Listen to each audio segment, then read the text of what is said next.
A legs up the wall straddle is a really nice passive stretch for the muscles in our inner thigh, and a really great stretch for folks who are working on their middle splits and sometimes feel discomfort in their knees, especially if that discomfort is due to a little bit of weakness in the muscles surrounding our knees that helps protect them.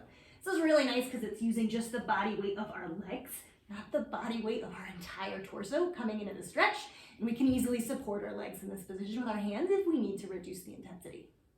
Let's talk about how to get into the stretch.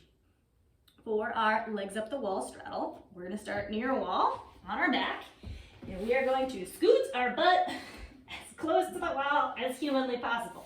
So you should feel your butt cheeks and your sits bones, the little bony parts at the bottom of your butt, touching the wall. This is going to be a little less effective if your butt is farther away from the wall. We want to be in our butt on the wall position.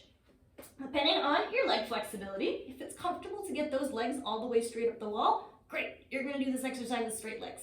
If you're someone who has tighter hips, particularly tighter hamstrings, go ahead, keep those knees a little bit bent. We're going to start with those feet as high up as we can, but a little bend in those knees, totally fine. From this position, either your bent knees or your straight legs, we're just going to let our legs start to flop out to the side.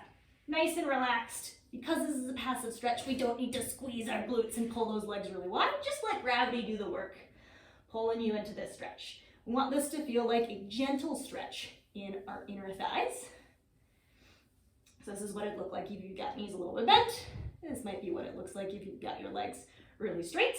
If this feels like a really intense stretch on those inner thighs, or if you get any discomfort in your knees and bending those knees doesn't make that discomfort go away, we can add a little bit of support with our hands, either using our hands to support the weight on the outside of our knees, or maybe on the insides of our thighs, helping keep our legs just a teeny bit closer together so this feels more comfortable.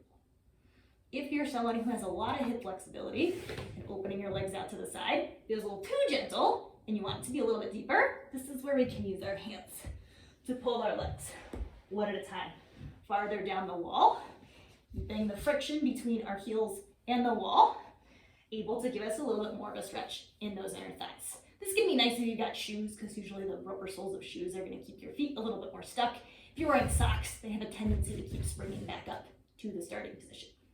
Whichever variation you're doing, wherever your legs are in space, hold out in this position for anywhere from 20 to 60 seconds. If you want to learn more stretches like this, you should totally check out the Flexopedia on my website. It's a free online library of stretches with detailed how-tos for both passive stretches and active stretches organized by muscle group. You can access the Flexopedia by going to dannywinksflexibility.com/Flexopedia or simply click the link in this video description.